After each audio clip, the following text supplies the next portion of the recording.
Hello people, tunapoangalia hapa mlinzi wa Matale alikuwa anasimama kuangalia kama kutengea maadui ndani ya kijiji, na kikweli mzee mmoja alikuwa anapita. Labda ukiangalia mwanzo wa movie, mzee ndio aliyomponesha waliomfanya ile binti afufuke, wanaitwa Kitana. Na ndio unapoangalia Matale kwa sasa hivi kuingia mmoja hatari kubwa, hatari. Ndio unapoangalia kwa sasa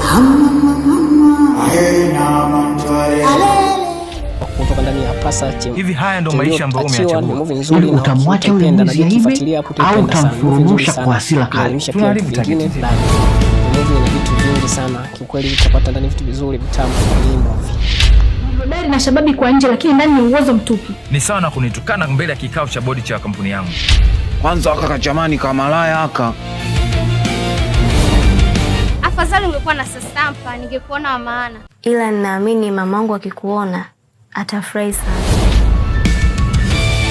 Alafu mwanaume akiongea mtoto wake inabidi ukae kimya. Mimi mwenyewe ndo natakiwa niongee. Mahitaji yangu kwa siku ni sawa sawa na mshahara wako wewe wa mwezi mzima. Tatizo ni pesa. Mimi na mimi tutatafuta na nitazipata.